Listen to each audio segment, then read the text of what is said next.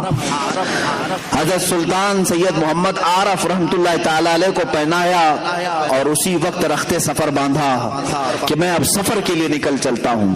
کہاں جائیں گے؟ اولیاء کاملین جب سفر کے لیے اٹھتے تھے تو ان کی منزل صرف اللہ رب العزت کی رضا ہوتی, کوئی پرٹیکولر گاؤں نہیں ہوتا, وہ نکل چلتے تھے. بس مجھے اس سمنان کی شاہانہ زندگی سے نکلنا ہے.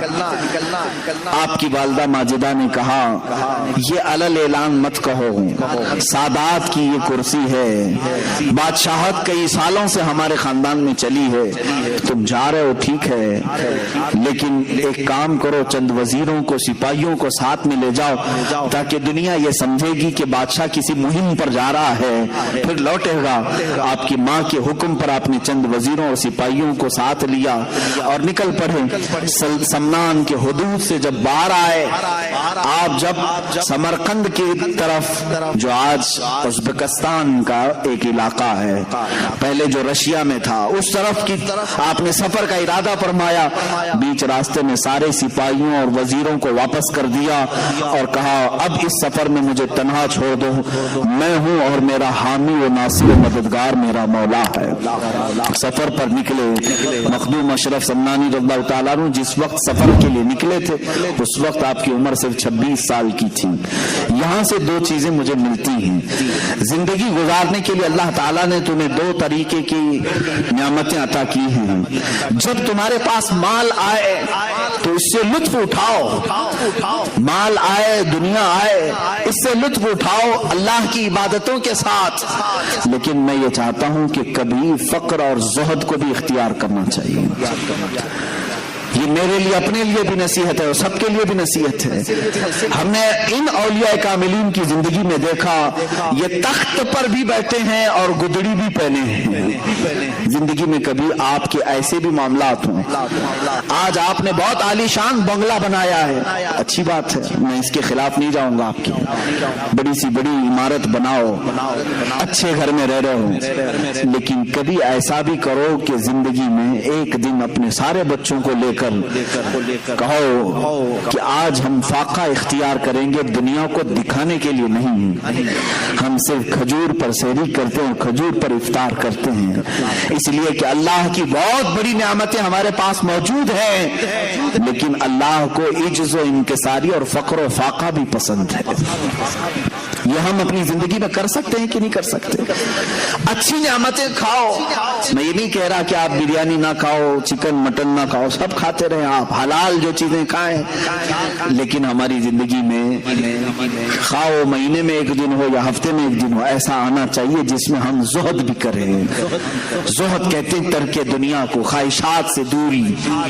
ایک دن میں نے اس سے قبل شاید 1 سال ہو گیا ہوگا, ممبئی میں ہمارے بچوں سے میں نے گزارش کی تھی, اے میرے عزیزو, آج کی اس بھری پری دنیا میں تمہارے لیے اگر کوئی چیز زہد بن سکتی ہے, زہد کہتے ہیں ہر اس چیز کو چھوڑ دینا جو اللہ کی رضا میں خلل پیدا کرے, زہد اس کو کہتے ہیں. مال خلل پیدا کر رہا ہے, میں مال کو چھوڑ دیا. بیٹا خلل پیدا کر رہا, میں نے بیٹے کو دور کیا. بیوی خلل پیدا کر رہی, میں نے بیوی کو الگ کر رکھا ہے. طلاق نہیں, اس سے دوری اختیار کی اپنے رب کی عبادت کے لیے. اس کو کہتے ہیں زہد. یہ زہد ہے. میں نے یہ اپنے بچوں سے گزارش کی تھی, اس زمانے میں سب سے بڑا زہد کیا ہے میرے اپنے نظر میں, میں اس کو بڑا نہیں کہوں گا, لیکن میں اپنی آج کے حالات دیکھ رہا ہوں. تمہاری زندگی میں ایک دن ایسا بھی لے آؤ, ہفتے میں ایک دن یا مہینے میں, کہ میں صبح سے لے کر شام تک اس موبائل کو ہاتھ بھی نہیں لگاؤں گا. حالانکہ موبائل اچھائیوں کے لیے بھی استعمال ہے, ایک دوسرے سے تعلقات اور ایک دوسرے کے لیے پیغام رسانی کا کام کرتا ہے. اس کی کل استعمال خراب نہیں ہے, لیکن خرابیوں کا شمار اس میں زیادہ ہے، زیادہ ہے۔ اور انسان کی فطرت یہ ہے، قرآن کہتا ہے بل یرید الانسان لیفجر امامہ، انسان یہ چاہتا ہے کہ اس کی آنکھوں کے سامنے بے حیائی کی جائے، وہ بے حیائی کو دیکھنا زیادہ پسند کرتا ہے، انسان کی فطرت ہے۔ تم اگر روزہ رکھ سکتے ہو تو اس کا انٹرنیٹ کا روزہ رکھ کر کے دکھاؤ۔ یہ بات میں اس لیے کہہ رہا ہوں کہ آج ہر کس و ناکس اس کا ایڈکٹ بن چکا ہے، جیسے نشہ نہیں چھوڑ سکتے اس طرح سے اس کو چھوڑنا بہت مشکل ہے۔ آج لوگ اپنے ماں باپ، اپنے بھائی بہن، اپنی بیوی بچوں سے تو دور رکھ سکتے ہیں، انٹرنیٹ اور موبائل سے دور رہنا ان کے لیے بہت ہی دقت کی بات ہے۔ کچھ نوجوانوں کو اس کا ریہرسل کرایا گیا، میں خود بھی کیا ہوں، الحمدللہ خود بھی کیا ہوں، ضروریات کے مطابق جب میں دوسروں کو تلقین کر رہا ہوں تو خود اس پر عمل بھی کروں۔ جن بچوں نے مجھے رپورٹ آ کر کے بتائی کہ صبح کے وقت ہم نے ترک کر کے رکھا، دوپہر ہونے سے پہلے ہاتھوں میں کھجلی شروع ہوئی، بے چینی شروع ہوئی، کبھی آنکھوں میں بے چینی، کبھی بدن میں بے چینی۔ ظاہر سی بات ہے جو نشہ کا عادی ہے، نشہ نہ کرے تو اس کے جسم میں ہلچل ہوتی ہے۔ اسی طرح میرے عزیزوں، خواہے نہ خواہے، چاہے نہ چاہے، ہم کسی چیز کے آج غلام بنے ہوئے ہیں۔ اگر تم زہد کر سکتے ہو تو کر کے دکھاؤ۔ آج کے زمانے میں مخدوم اشرف سمنانی رضی اللہ تعالیٰ عنہ اپنی زندگی میں ایسی کسی چھوٹی چیز کو انہوں نے نہیں چھوڑا تھا۔ وہ اتنی بڑی کرسی تھی جس کو بادشاہت کی کرسی کہتے ہیں، جس کو حاصل کرنے کے لیے پتہ نہیں کتنے قتل و قتال ہوتے ہیں، کتنوں کی جانیں بہائی جاتی، کتنوں سے جھوٹے وعدے کیے جاتے ہیں، کتنوں کے اوپر تلواریں کھینچی جاتی۔ اس کرسی کو حاصل کرنے کے لیے انسان کیا نہیں کرتا ہے، سب کرنے کے بعد کرسیوں پر چھپک کر بیٹھتے ہیں، چھوڑتے نہیں۔ مخدوم سمنا رحمت اللہ تعالی علیہ نے نہ اس کو حاصل کرنے کے لیے کوئی محنت کی تھی، بلکہ ان کے والد گرامی سے یہ وراثت میں آئی تھی، اور چھوڑنے کے لیے انہوں نے کوئی پس و پیش بھی نہیں کیا تھا کہ شرط رکھ کر کے دیا ہو کہ اتنا مجھے دے دے تو میں یہ کرسی چھوڑ دوں گا، جیسے ایم ایل اے بکتے ہیں، اتنے پیسے دے دو تو میں تیری پارٹی میں آ جاؤں گا، ادھر کی رکنیت چھوڑ دوں گا، ممبرشپ ختم کر لوں گا۔ مخدوم سنہ رحمت اللہ تعالی علیہ صرف اور صرف اپنے رب کی رضا حاصل کرنے کے لیے اپنے بھائی کی تاج پوشی کی اور ہمیشہ کے لیے سمنان چھوڑ کر آئے۔ دوبارہ کبھی سمنان واپس نہیں گئے، کبھی واپس نہیں گئے۔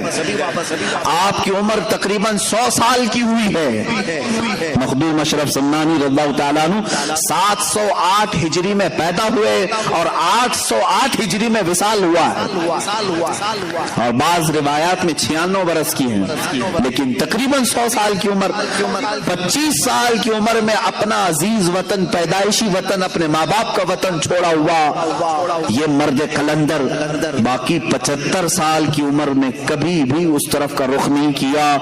کیوں؟ فرماتے ہیں ایک بار جس چیز کی لذت نکل گئی اسے دیکھنا بھی ہمارے لیے جائز نہیں، دیکھنا بھی اس کے لیے وہ ممنوع سمجھتے تھے۔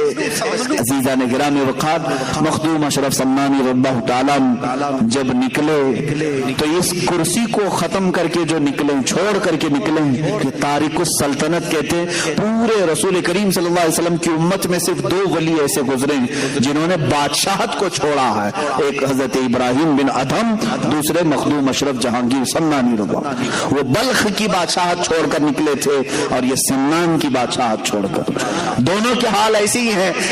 حضرت ابراہیم بن ادھم نکلے اور گدڑی پہن کر کے دریا کے کنارے بیٹھے رہتے تھے۔ ایک وقت تھا جو کرسی پر بیٹھتے اور ایک وقت ایسا کہ پتھریلی زمین پر دریا کے کنارے بیٹھے رہتے۔ مخدوم سمنا رحمت اللہ تعالی علیہ شاہی سواری پر سوار ہونے والے، لیکن جب سمرقند کا سفر کر رہے ہیں پیروں میں چپل تک نہیں تھے۔ یہ زہد آپ نے فرمایا، مجبوری نہ کہو اس کو، یہ مجبوری نہیں تھی، اپنے رب کی رضا کے لیے دنیا کا ترک تھا۔ جب آپ سمرقند کے راستے سے لاہور تشریف لائے تو لاہور میں حضرت سید جلال الدین بخاری رحمۃ اللہ تعالی نے، جن کو مخدوم جہانیاں جہاں گشت کہا جاتا ہے، اوچھ شریف میں آپ تشریف لائے۔ حضرت مخدوم سید جلال الدین رحمۃ اللہ تعالی علیہ نے آپ کا پرتپاک استقبال فرمایا، اپنی خانقاہ میں 3 دن تک ٹھہرایا۔ اس وقت کے وہ غوث تھے حضرت سید جلال الدین بخاری، اپنی خانقاہ میں 3 دن رکھا اور اس کے بعد کیا فرمایا کہ فرزند اشرف، تمہارا انتظار کسی اور بزرگ کے ہاں ہو رہا ہے، تم کسی اور کی امانت ہو۔ کون ہے وہ بزرگ؟ مخدوم علاء الدین پنڈوی رحمۃ اللہ تعالی علیہ، جو بنگال کی مالدہ کی سرزمین پر آج بھی آرام فرما ہیں۔ یہ اس زمانے کے قطب الاقطاب تھے، قطب الاشراف تھے۔ اس وقت حضرت مخدوم علاء الدین پنڈوی رحمۃ اللہ تعالی علیہ حضرت مخدوم اشرف سمنانی کے انتظار میں وہاں بیٹھے ہوئے تھے۔